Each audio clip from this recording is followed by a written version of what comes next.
Breaking news AP బీజేపీలో suspense కొనసాగుతోంది. మంత్రులు శాసనసభ పక్ష నేత ఎవరు అనే దానిపై ఉత్కంఠ కనిపిస్తోంది. ఆంధ్రప్రదేశ్లో 8 మంది ఎమ్మెల్యేలు బీజేపీ నుంచి గెలిచారు.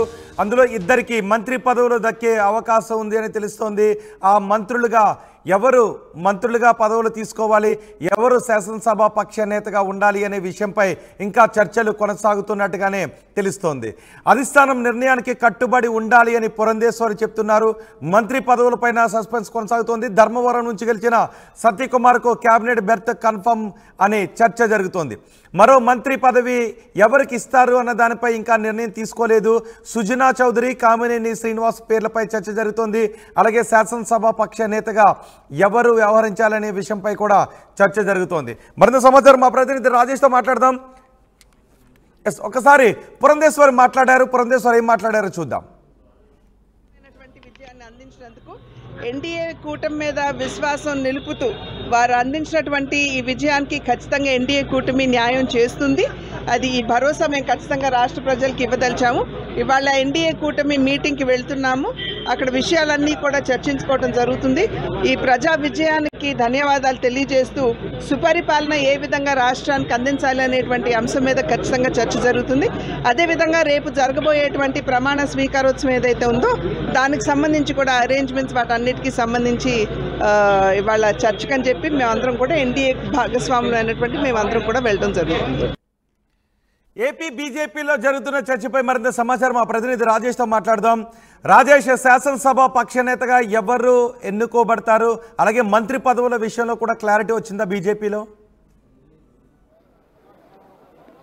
ప్రస్తుతానికి ఇంకా క్లారిటీ అయితే రాలేదు. వాస్తవంగా ఎల్పీ లీడర్గా వాళ్ళు కూడా ఒక నాయకుడిని ఎన్నుకోవాల్సి ఉంటుంది. కానీ జాతీయ అధిష్టానం నిర్ణయం మేరకే ఉంటుంది. జాతీయ అధిష్టానం వాళ్ళకే వదిలిపెట్టేసిన పరిస్థితి అయితే ఉంది.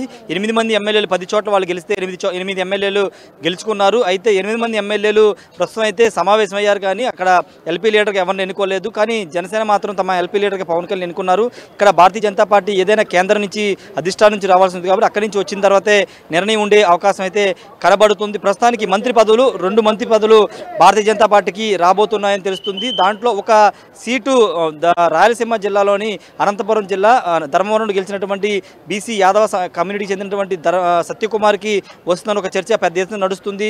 ఉమ్మడి కృష్ణా జిల్లా నుంచి గెలిచినటువంటి కైగులూరు నుంచి గెలిచిన కామినేని శ్రీనివాస్, అదేవిధంగా విజయవాడ వెస్ట్ నుంచి గెలిచిన సుజనా చౌదరి, వీళ్ళిద్దరిలో ఒక పేరు వినపడుతున్నప్పటికీ ఆల్రెడీ తెలుగుదేశం సంబంధించినటువంటి అక్కడ కూటమికి సంబంధించిన తెలుగుదేశం పార్టీలోనే కమ్మ సమాజ వర్గానికి సంబంధించినటువంటి ఎక్కువ మంది నేతలు ఉంటారు. ఎక్కువ మందికి బెర్త్ క్యాబినెట్లో స్థానం లభించబోతున్న నేపథ్యంలో ఇప్పుడు భారతీయ జనతా పార్టీలో ఉన్న రెండు క్యాబినెట్ పోస్టుల్లో ఒకరికి కమ్మ సమాజ వర్గానికి కేటాయిస్తే కొంత ఇబ్బందికరం అవుతుంది. అక్కడ బ్యాలెన్స్ అంటే మొత్తం ఓవరాల్గా బ్యాలెన్స్ అయ్యే అవకాశం లేదని భావిస్తున్నారు. కాబట్టి ప్రస్తుతానికి ఒక బీసీకి ఇంకొక నల్లిమిల్లి రామకృష్ణారెడ్డి లేదా శ్రీకాకుళం నుంచి గెలిచినటువంటి ఇంకో ఎమ్మెల్యే ఆయనకి వచ్చే అవకాశం కనబడుతుంది. విష్ణుకుమార్ రాజు కూడా ఆయన 2014లో కూడా ఎమ్మెల్యేగా గెలిచారు. ఆయన కూడా అప్పట్లో మంత్రి పదవి వస్తున్నారు. కానీ ఆయన పైడికొండ మాణిక్యాలరావుకి, కామినేని శ్రీనివాసరావుకి 2014లో మంత్రి పదవి వచ్చింది. కానీ ఇప్పుడు ఆయన కూడా మంత్రి పదవి ఆశిస్తున్న నేపథ్యంలో విజయవాడ నార్త్ నుంచి గెలిచినటువంటి విష్ణుకుమార్ రాజు పేరు కూడా వినబడుతుంది. మరి అధిష్టానం అక్కడి నుంచి ఇక్కడ రాష్ట్ర స్థాయిలో జరిగే నిర్ణయం కాదని ఆ పార్టీ నేతలు, రాష్ట్ర బీజేపీ అధ్యక్షురాలు పురంధేశ్వరి కూడా చెప్తున్నారు. కాబట్టి ప్రపోజల్స్ అయితే జాతీయ అధిష్టానాన్ని పంపారు. వాళ్ళు ఏ పేర్లు సిఫార్సు చేస్తే దానికి అనుగుణంగా ఇక్కడ నిర్ణయం తీసుకునే అవకాశం కనబడుతుంది. మరో మంత్రి జమ్మలమడుగురు గెలిచినటువంటి ఆదినారాయణ రెడ్డి పేరు కూడా వినబడుతుంది. ఆయన తెలుగుదేశం హయాంలో తెలుగుదేశం ఉన్నప్పుడు 2017 నుంచి 19 వరకు మార్కెటింగ్ శాఖ మంత్రిగా పనిచేశారు. ఆయన కూడా మంత్రి పదవి ఆశిస్తున్నారు. కాబట్టి ఇప్పుడు బ్యాలెన్స్ అనేది సామాజిక సమీకరణాలు బ్యాలెన్స్ అనేది ఏ విధంగా చేసుకుంటారో చూడాల్సిన అవసరం అయితే ఉంది. 2 మంత్రి పదవులు అయితే దాదాపుగా ఖరారయ్యాయి. అయితే ఆ 2 మంత్రి పదవులు ఎవరికి దక్కుతాయి అనే దానిపైన ఒక స్పష్టత రావాల్సి ఉంది. ఒకవేళ సత్యకుమార్ కనుక రాయలసీమ నుంచి ఇస్తే కనుక ఆదినారాయణ రెడ్డికి మొండి చేయి చూపించే అవకాశం కనబడుతుంది. ఒకవేళ కృష్ణా జిల్లాలో టీడీపీ నుంచి కొల్లు రవీంద్ర, ఇంకొక ఎమ్మెల్యేకి కొల్లు రవీంద్రతో పాటు శ్రీరామ్ తాతయ్య వైశ్య సామాజిక వర్గానికి చెందిన శ్రీరామ్ తాతయ్య పేరు వినబడుతున్న నేపథ్యంలో 2 మంత్రి పదవులు ఇచ్చేస్తే 3వ మంత్రి పదవి ఇవ్వడానికి ఉండదు. కాబట్టి అప్పుడు బీజేపీ ఆల్టర్నేటివ్ అటు శ్రీకాకుళం లేదా తూర్పుగోదావరి జిల్లా సంబంధించినటువంటి నల్లిమిల్లి రామకృష్ణారెడ్డి వైపు, లేకపోతే విశాఖ నార్త్ నుంచి గెలిచినటువంటి విష్ణుకుమార్ రాజు వైపు వెళ్లే అవకాశం అయితే కనబడుతుంది. ప్రస్తుతానికి ఈరోజు ఎల్పీ సమావేశం జరిగింది. కానీ పూర్తి స్థాయిలో ఎల్పీ లీడర్ ఎంపీకి సంబంధించి అదేవిధంగా మంత్రులకు సంబంధించినటువంటి నిర్ణయం అయితే సాయంత్రానికి బీజేపీలోకి వచ్చారు కాబట్టి నల్లిమిల్లి పేరును పరిశీలనలోకి తీసుకునే అవకాశం ఉంటుందా? అంటే క్యాస్ట్ ఈక్వేషన్స్ బట్టే ఎక్కువ నిర్ణయాలు ఉండే అవకాశం కనబడుతుంది. ఎందుకంటే సామాజిక సమీకరణాలు కూడా చూసుకోవాల్సిన అవసరం ఏర్పడింది. ఎందుకంటే 2019 నుంచి 24 వరకు జగన్ సామాజిక సమీకరణాల కోణంలోనే డిప్యూటీ సీఎంలు ఇచ్చిన, మంత్రి పదవులు ఇచ్చిన అవన్నీ చేశారు. కాబట్టి ఇప్పుడు కేబినెట్ కూర్పులో ఆ అంశాన్ని కూడా తెలుగుదేశం, జనసేన, బీజేపీ పరిశీలనలోకి తీసుకోవాల్సిన అవసరం ఏర్పడింది. ఎందుకంటే మంత్రి పదవులను ఒకే సామాజిక వర్గానికి కేటాయిస్తే అది విమర్శలకు దారి తీస్తుంది. కాబట్టి ఆ కోణాల్లో పెద్ద ఎత్తున చర్చ జరుగుతుంది, కసరత్తు జరుగుతుంది. అవన్నీ చూసుకున్న తర్వాత నిర్ణయం తీసుకునే అవకాశం ఉంది. అంటే ఉమ్మడి తూర్పుగోదావరి జిల్లాలో జనసేనకి 1-2 స్థానాలు వచ్చే అవకాశం ఉంది, తెలుగుదేశం నుంచి కూడా ఒక స్థానం వచ్చే అవకాశం ఉంది. కాబట్టి అక్కడ కాపు కమ్యూనిటీకి ఎక్కువ మెజార్టీ స్థానాలు వచ్చే అవకాశం ఉంది. ఒకవేళ రెడ్డి కమ్యూనిటీ అక్కడి నుంచి తీసుకోవాలనుకుంటే కనుక నల్లిమిల్లి వైపు బీజేపీ వెళ్లే అవకాశం అయితే ఉంది. రోహిత్.